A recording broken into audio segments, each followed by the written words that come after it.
귀한 가족들이 함께 모여서 하나님의 말씀을 열거하기를 진심으로 감사드립니다. 환영합니다. 몇 분이 또 오고 계시네요. 저는 이번에 요한계시록을 우리 기존에 어떤 책들에 의존하지 않고 성경을 성경으로 연구하는 방식으로 한번 풀어보면 좋겠다. 그래야 모든 분들이 공감할 수 있겠다 생각을 해서 가급적이면 어떤 책을 인용하지 않은 성경이 성경을 바로 해설하는 방식으로 함께 연구하겠다 생각했습니다.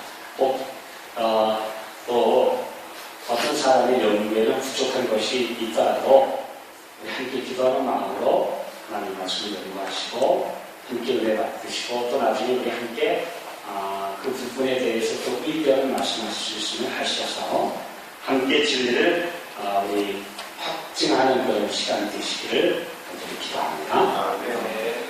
우리 먼저 왜 예언을 연구해야 되느냐? 왜 예언을 연구해야 되느냐? 사실 그냥 예수를 믿는다 또 그래서 하늘에 간다라고 하는 그 개념보다 훨씬 더 우리에게 확신을 주는 것은 하나님의 말씀이 정확하게 이루어졌고 우리 앞길을 밝혀준다고 하는 확신입니다. 근데 그게 없어지면 그 뿌리 없는 신앙 같아서 제가 볼 때 저도 이제 수십 년 동안 작은 목회를 하면서 많은 분들을 겪어왔지만 요한계시록이나 다니엘서를 충실히 연구하신 분들은 신앙에 별로 기복이 없습니다. 확신이 있기 때문에 흔들리지 않습니다. 그런데 이제 성경 기본을 제대로 연구하지 않으신 분들은 삶의 시련을 만나거나 조금 이상한 이야기를 그래도 거기에 휩쓸리게 되는 경우가 많습니다. 그래서 요한계시록을 잘 연구하는 것이 우리의 신앙의 뿌리를 확실하게 내리는데 매우 중요하다고 확신합니다. 그래서 먼저 우리 중요한 것은 마태복음 24장 15절에 있는 말씀입니다. 우리 집사님 바로 좀 보여주시면 좋겠습니다. 마태복음 24장 15절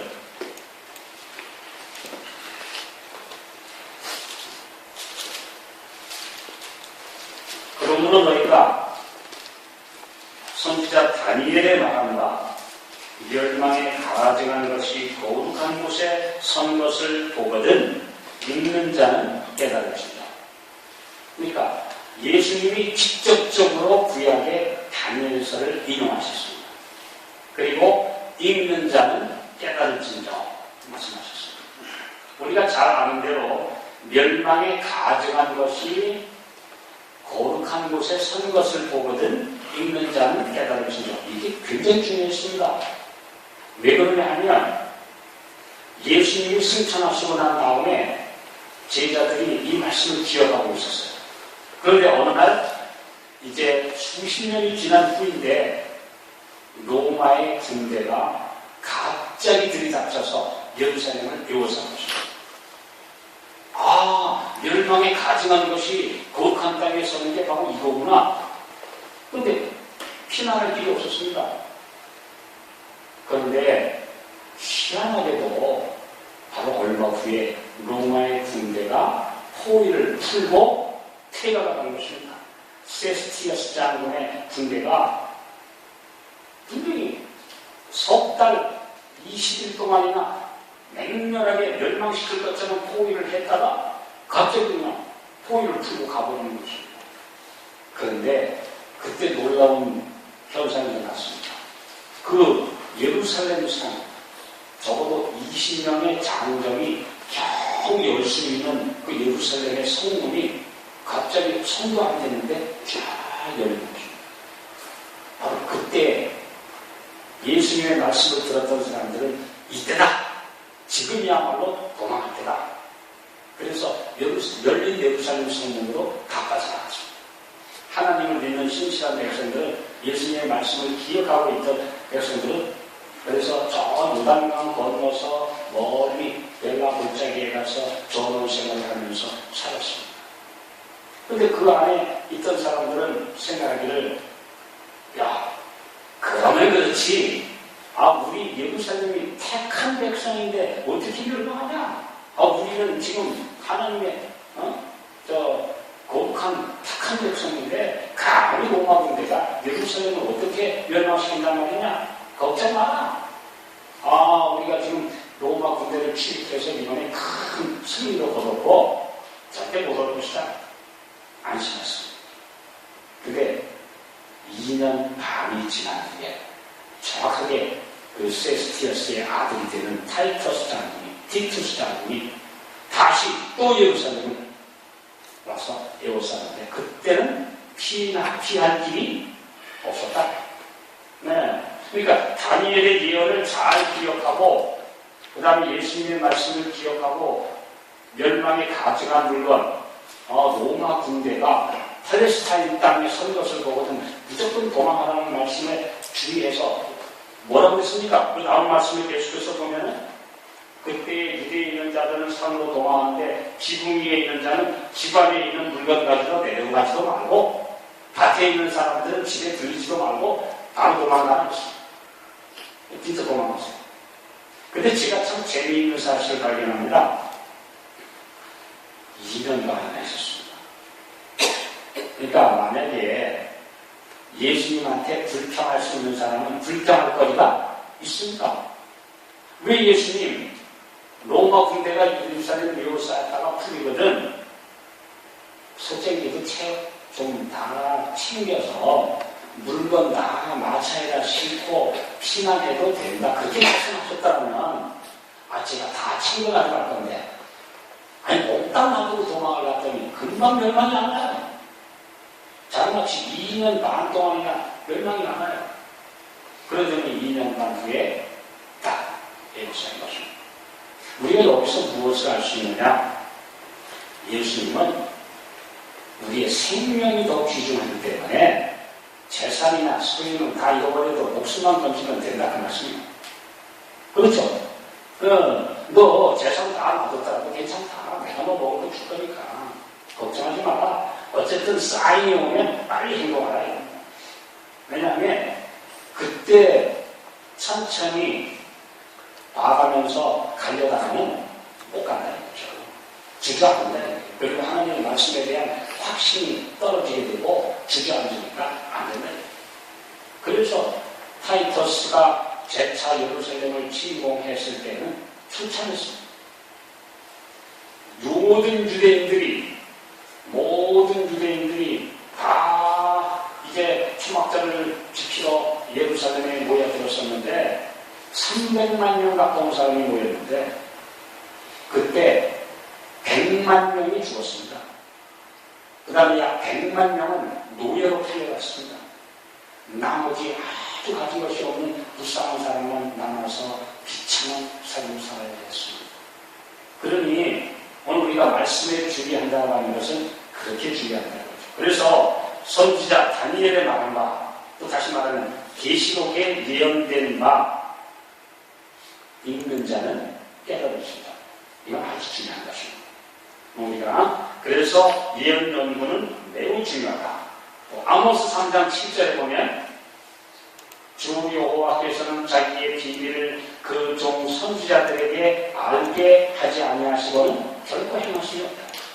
미리 알려서 대비하도록 하시고 나서 하시지 미리 알리지 않고 일을 하시지 않는다.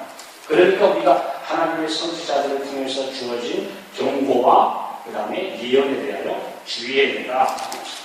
또 중요한 말씀 더 보겠습니다. 잠언 29장 18절.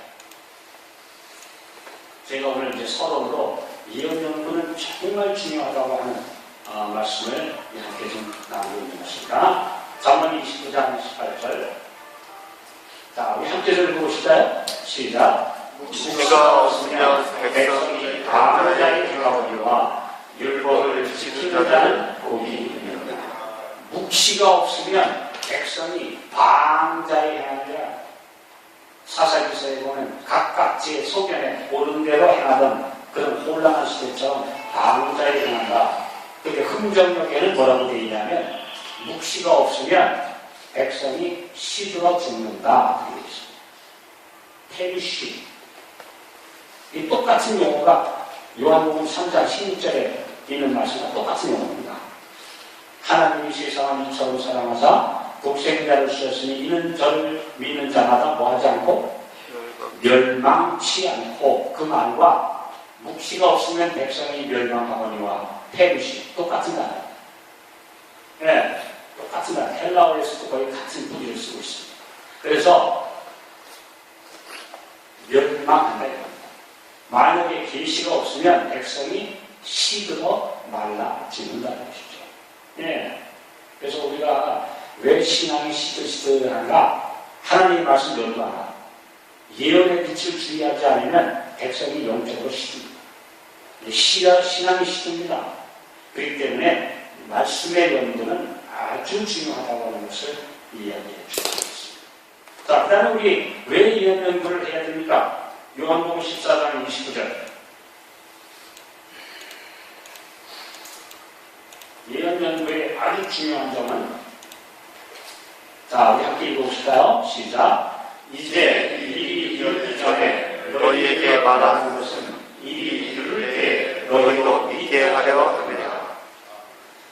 왜 요한계시록 연구나 이 말씀, 하나님의 말씀, 또 작은 계시록이라고 불리는 이제 마태복음 24장, 마가복음 13장, 누가복음 21장, 그 재림의 예언에 대한 장이죠. 그걸 왜 열심히 연구해야 되느냐? 일이 이룰 때에 믿게 하려 합니다. 그래서 우리가 요즘에 세상에 재난이 그렇게 많습니까?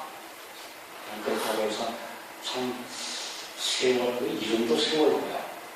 이 세월호가 무너져. 침몰해요. 얼마나 끔찍하고 안타까운지.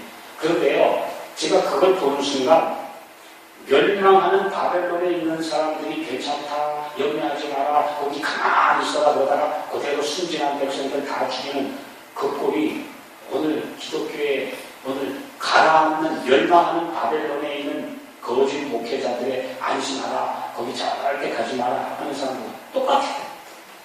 지금은 빨리 탈출하라고 해야 되는데 우리는 바벨론에서 나오라고 또 가만히 있으라고. 아니 이거 세월호 사건하고 얼마나 그렇게 닮았는지 정말 너무 가슴이 아픈 것입니다.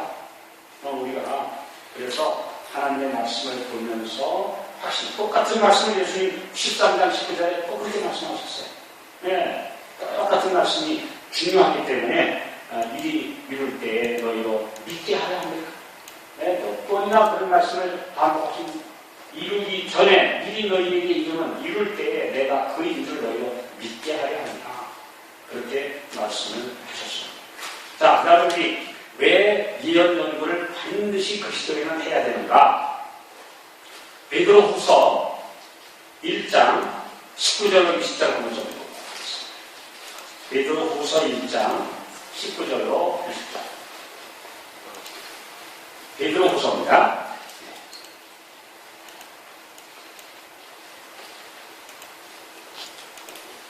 자, 우리 한번 19절 한번 좀 먼저 읽어보시겠습니다. 함께 읽겠습니다. 시작.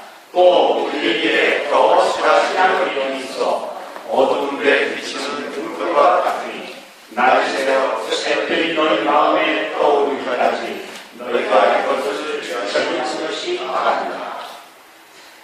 또 우리에게 더 확실한 예언이 있다. 이게 무슨 말씀입니까? 우리가 앞에 있는 부분을 연구해 보면 나는 증인이다. 나는 변화산에 있었다.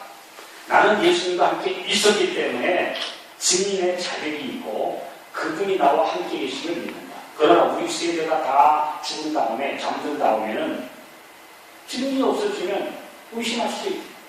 그러나 그것보다 더 확실한 증거가 있는데 그것은 예언이라는 말입니다. 여러분 그 더 확실한 예언이 있다는 말씀을 확실하게 이렇게 아셔야 됩니다. 뭐 이것보다 더 확실한 예언 그게 아니고요. 내가 보았다, 내가 겪었다, 내가 현장에 있었다라고 하는 우리 예수님의 제자 사도들의 증언보다 세월이 지난 후에까지 변치 않은 확실한 우리의 믿음의 증거는 뭐다? 예언이라는 것입니다. 네, 예언이기 때문에 그래서 이 예언을 보고 있으면 어두운 데 비치는 등불과 같다. 그런 말씀 하신 것입니다. 제가 여기 지난주에 한 서울의 대형교회의 한 집사 한 분의 전화를 받았어요.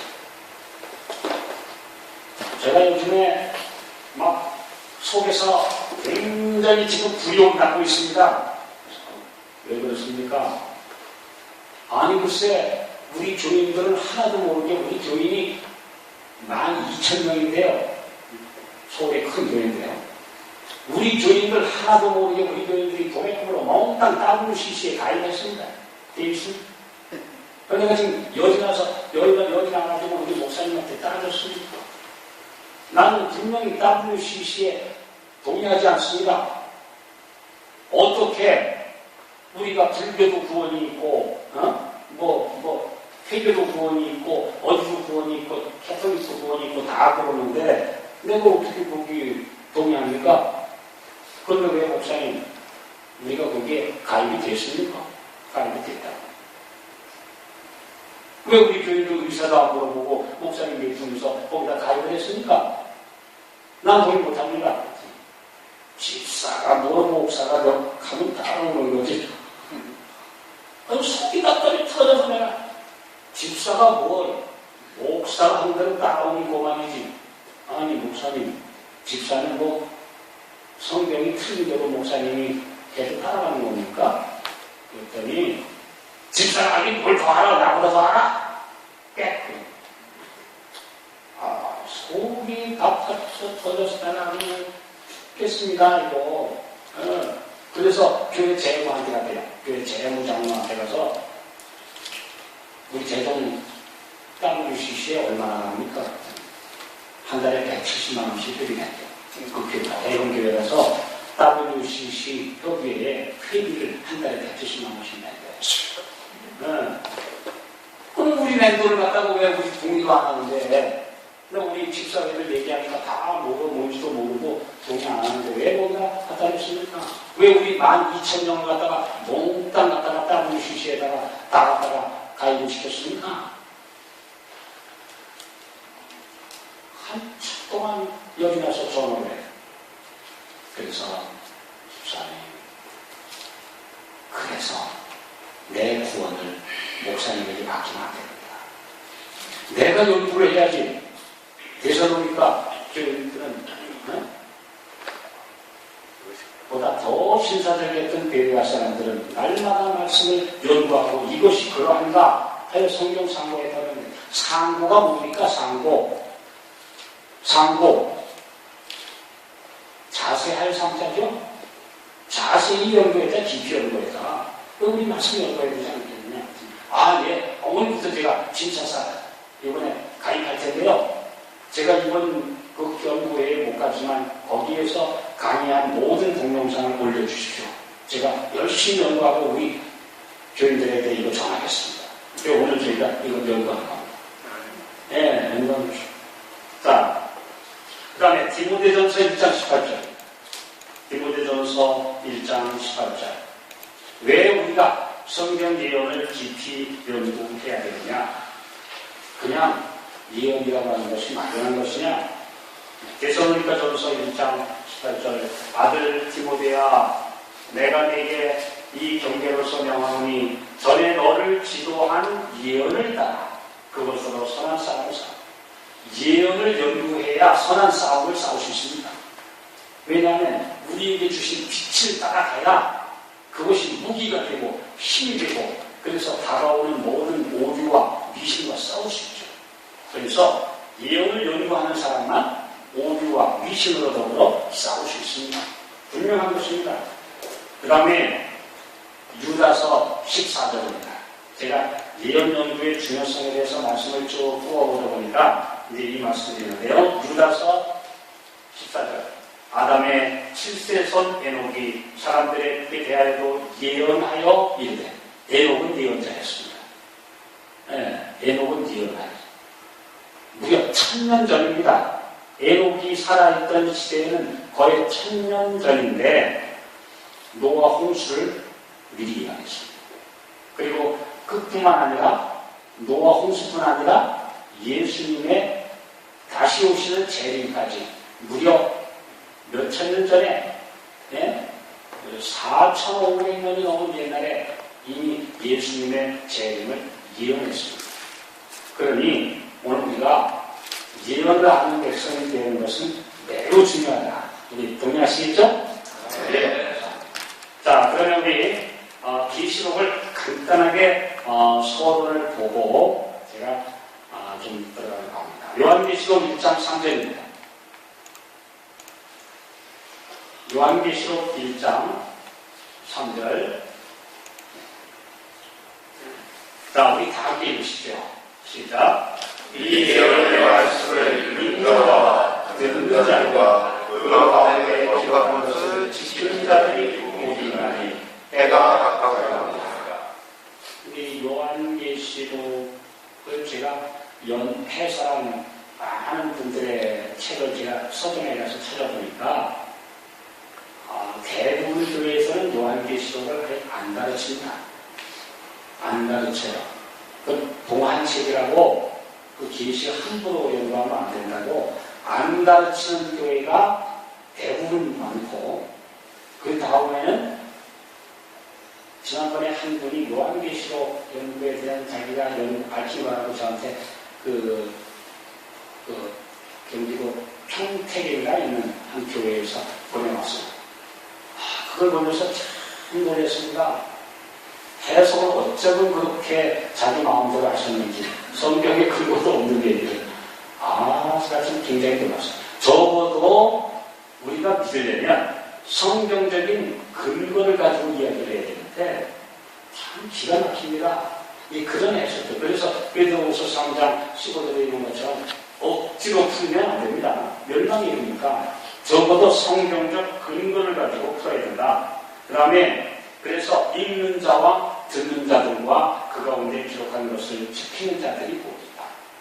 그래서 왜 이유는 때가 가깝기 때문입니다. 특별히 옛날에 그랬다면 지금은 더 가깝죠. 그러니까 아주 중요합니다. 그래서 이사야 29장 11절에 있는 말씀처럼 어떤 사람들은 이건 봉안책이다. 유식한 자한테 읽으려면 봉안책, 무식한 사람은 난 몰라. 근데 분명히 계시록은 봉안책이 아닙니다. 왜요? 봉안책이 있었어요. 어떤 책이 봉했었죠? 자, 여러분 혹시 봉안책은 어떤 책이었습니까? 다니엘서였습니다. 다니엘서였습니다. 다니엘서 12장에 보면 이 책을 가서 봉함을 해두라 줬어요. 왜냐하면 지금은 이해되지 않기 때문에 봉함을 해두라. 그러나 마지막 때에 되어가 되면 열린다. 언제가 열리냐? 다니엘서 12장 보십시오. 다니엘서도 분명히 지금은 봉함처럼 아닙니다. 열렸습니다. 자, 다니엘 12장 4절입니다. 다니엘아, 마지막 때까지 이 말을 감수하고 이 글을 봉함하라. 잘 봉을 해두어라. 그런데 많은 사람이 빨리 왕래하며 지식이 더 그때 가면 열린다. 그러니까 다니엘서가 열린 것은 적어도 마지막 때에 교통이 빨라지고 지식이 폭발적으로 증가하는 때가 되면 해석이 된다. 그러나 그전에는 다니엘서를 보고도 모른다 이겁니다. 옛날 중세 시대에 최고 천재, 과학의 아버지라고 불리는 뉴턴, 하나님을 신실히 믿는 사람이 있는 과학자죠. 만유인력의 법칙을 발견한 존 뉴턴이 내가 666의 비밀을 좀 연구해야 되겠다고 과학 다 제쳐두고 나중에 27년 동안 666만 연구했어요. 그 뉴턴이라고 하는 세계 최고의 과학자가 다른 건 다 필요 없다. 내가 이제 666의 비밀을 알아야 되겠다. 근데 결국 나중에 내가 평생을 연구했는데 하나님이 나한테 안 알려주시는지 아직 모르겠어. 그거 마지막에 그런 말이었어요. 왜 그러냐면 그때는 아직 다니엘서가 개봉이 안 됐어요. 전 뉴턴 시대만 해도 개봉이 안 됐으니까 아무리 연구해도 이해가 안 돼요. 네, 아무리 봐도 도대체 이해가 안 돼요. 그런데 이제 다니엘서가 열리는 때가 된 것입니다. 예, 분명히 두 가지 조건, 교통이 혁명적으로 빨라지고 그 다음에 지식이 폭발적으로 증가하는 마지막 때가 되면 열립니다. 근데 계시록은 처음부터 봉한 적이 없습니다. 요한계시록은 절대로 봉하내더라고 한 적이 없습니다. 아니, 여는 거라고 그랬죠. 요한계시록 22장 10절 보세요.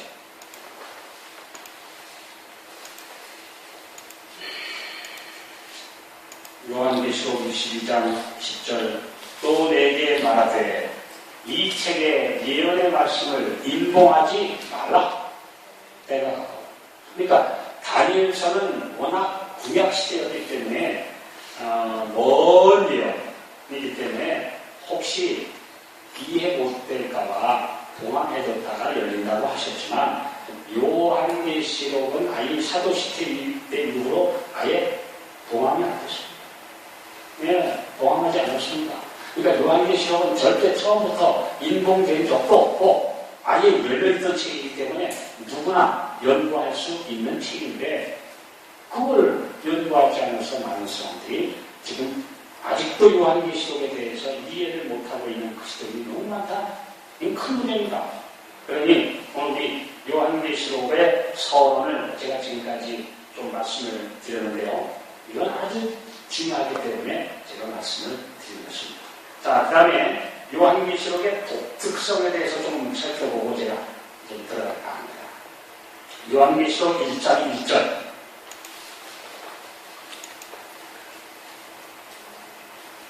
요한계시록 1장 1절에 보면 예수 그리스도의 계시다. 그러니까 우리가 지금 요한계시록이라고 부르는 것은 정확한 표현이 아닙니다. 예수 계시록이 예수님 계시록. 그 성경 어느 책도 예수님이 직접 내가 계시받았다라고 저자라고 밝힌 책은 요한계시록밖에 없습니다.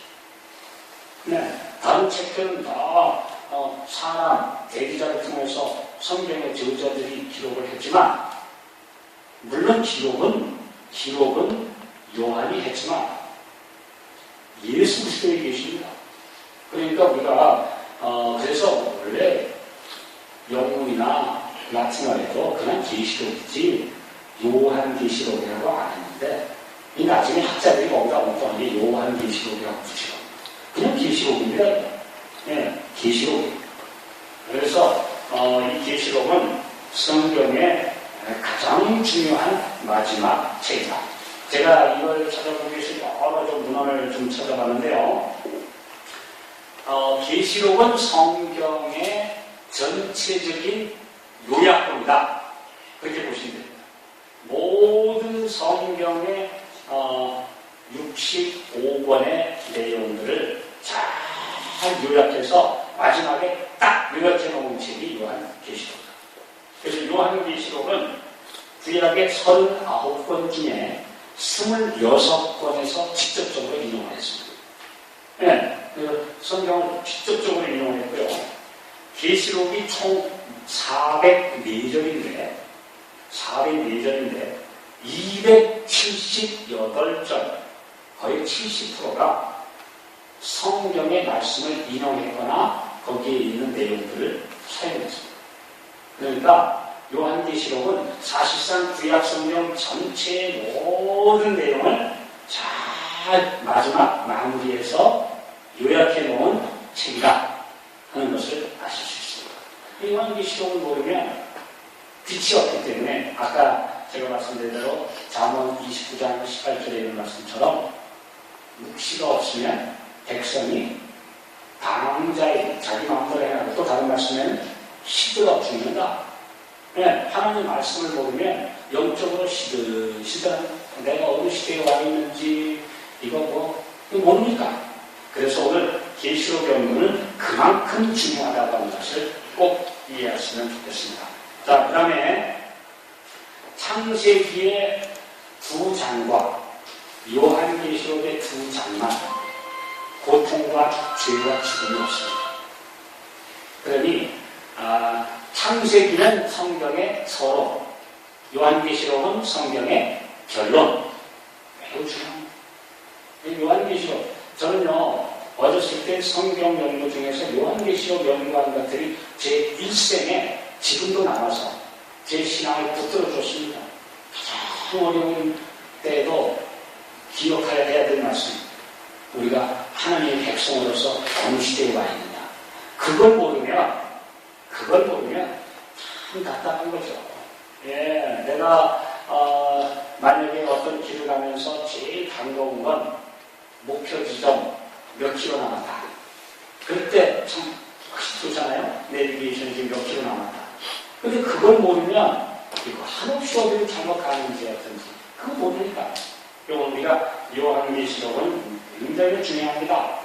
특별히 요한계시록이 없다면 그 영국의 대문호인 존 밀턴이 그 유명한 르네상스 시대에 유명한 작품 하나 쓴 것이 신라본이죠. 아담과 하와가 어떻게 에덴을 잃어버렸느냐 그거를 쫙 써서 유명한 작품이 되었는데 그 사람이 신라본만 쓰고 나중에는 그것만 읽고 나가다 보니까 신앙이 흐릿해져가지고 나중에는 점점 우울증이 오기 시작하고 그의 생애가 점점 망가지기 시작하고 몸 망가지고 나중에 45, 7세가 돼가지고 눈이 어두워지기 시작하더니 아주 멀었어요. 그 사람이 쓴 책이 신라본이니까 나본을 잃어버린 이야기니까. 근데 그가 죽기 전에 자기 여동생만 끝까지 옆에서 지키고 있었는데 여동생에게 성경을 다시 한번 읽어라. 이 성경을 쭉 읽는 걸 듣고 나중에 들어보니까 요한계시록이라니까 나본을 다시 찾아요. 아니 내가 신라본만 쓰고 회복된 나본을 안 써서 이렇게 된 거야. 그래서 그가 죽기 전에 마지막으로 쓴 책이 동나본입니다. 나본을 다시 회복한 이야기. 그래서 밀턴의 2작품이 신라본과 동나본. 유명한 이야기입니다. 실제로 오늘 우리가 계시록이 없다면 우리는 성경은 비완성 작품이 되었을 것이다. 밀턴이 그 말을 했습니다. 만약에 요한계시록이 없었다면 내게는 동나본이 없는 뭔가 마무리가 안 된 성경이 되었을 것이다. 그러나 내가 계시록을 알았기 때문에 나는 회복된 나본에 들어갈 소망을 찾았다. 그렇습니다. 참 감사한 일이죠. 예. 그래서 요한계시록을 우리가 이렇게 성경으로 대조해서 연구하는 것은 매우 중요하다. 지금 특별히요, 요한계시록을 함부로 풀면 안 됩니다. 왜냐하면 요한계시록에는 절대 뭐 하지 말라? 가담하지 말라. 네, 요한계시록 22장 16절 나오죠? 요한계시록 22장에 보면 절대 이 말씀에 더하지 말라. 더하지 말라. 만약에 더했다면 이 책에 기록된 재앙을 더할 것이다. 만약에 빼면 거룩한 성에 들어갈 수 있는 자격은 빼버리게 돼. 그러니까 요한계시록은 절 22장 18절 요한계시록 22장 18절 이 책에 기록된 말씀에서 절대 더하면 재앙을 더하실 것이요 빼면 거룩한 성과 생명나무를 빼시니까 그러니 절대로 우리가 요한계시록에서 임의적으로 빼거나 더하거나 하지 말라는 것입니다. 자, 그래서 요한계시록이라는 계시록이라고 하는 이름은 영어로는 아포칼립스 또는 그 리빌레이션을 그러는데요. 둘 다 무슨 뜻이냐 하면 벗겨낸다는 뜻입니다. 예, 그래서 덮은 것을 벗긴다는 뜻입니다. 그러니까 우리가 암일에 대하여 전혀 모르는 부분을 하나님께서 휘장을 잠깐 제쳐서 우리에게 보여주시고, 그래서 계시록은 벗긴다. 암일에 대하여 캄캄하고 알지 못하는 것을 벗겨서 우리로 깨닫게 해주는 것이 계시록이다. 그렇게 이해하시면 되겠습니다. 그러면 이 요한계시록의 특별히 그 기별을 전하는 대상은 누구냐? 뭐 제가 요한계시록 1장 1절부터 다 하려면 너무 오래 걸리기 때문에 제가 오늘 이 시간에 제가 서론만 좀 말씀을 드리고 들어가려고 하는데요. 첫째, 1장 4절, 요한계시록 1장 4절. 요한은 아시아에 있는 7교회에 편지하노니, 그래서 아시아에 있는 7교회, 우리 잘 아시죠? 에베소, 서머나, 버가모, 두아디아, 사데, 빌라델비아, 라오디게아, 지금의 터키 지방에 있는 7교회의 도시에 있는 교회에 편지한다. 그런데 그 성경에서 7이라는 숫자는요, 계시록에서 무려 49번이나 사용됩니다. 7인, 7팔, 7영, 7재앙, 7천사. 그래서 7이라고 하는 숫자는 완전수를 표시한다. 그래서 우리가 이 엿새 후에 안식일, 6년 후에 안식년, 그 다음에 6천년의 지구 역사를 대략 계산하고 마지막 천년기, 이것은 이 지구상에 표현하시는 하나님의 완전한 개념을 표현하는 숫자이기 때문에 여기 7이라는 교회는 사실상 모든 교회를 포함한다 이렇게 보시면 됩니다. 각 시대에 있었던 모든 교회, 그 다음에 모든 시대를 다 포함한 교회다. 그래서 계시록에서 자그마치 49번, 남은 그 안에 있는 내용까지 나누면 54회나 7이라는 숫자를 사용해서 7교회, 7영, 7촛대, 7별, 7인, 7뿔과 문, 7나팔, 7무대, 7멸관, 7머리, 7재앙, 7상, 7왕, 이렇게 다 7이라고 하는 숫자는 이 지구상에 하나님께서 당신의 모든 것들을 표현하실 때의 완전 숫자다. 7이면 다다. 이렇게 생각하시면 좋을 것 같습니다. 자, 그래서 요한계시록에 우리가 이 개념을 바르게 이해하면 사실상 성경 전체에서 다 나오는 요한계시록이 무슨 어디 있는 것을 그냥 독자적으로 막 얘기하는 게 아니라 적어도 요한계시록을 바르게 해석하려면 성경 다른 데에 있는 그 의미와 상징의 이해를 가져와야 돼요. 그래야지 요한계시록에 있는 그것만 다 따가지고 그냥 자기가 옳다고 주장하는 분들은 성경 전체에서 맞는 짝을 찾아가는 거죠. 우리 이사야 34장 16절에 그런 말씀 있는 거 아시죠? 하나님의 책을 자세히 읽어봐라. 거기에는 다 빠진 것이 없고 다 짝이 없는 것이 없다. 그 하나님의 여호와의 책은 다 짝이 있기 때문에 적어도 어떤 말씀이 옳다고 생각되면 성경의 다른 곳에도 같은 의미의 구절이 있어야 됩니다. 그래서 같이 통해야 되지 하나만 다 갖다 놓고 자기 주장이 옳다고 주장하는 것들은 성경에 대한 올바른 해석법이 아니라는 것이죠.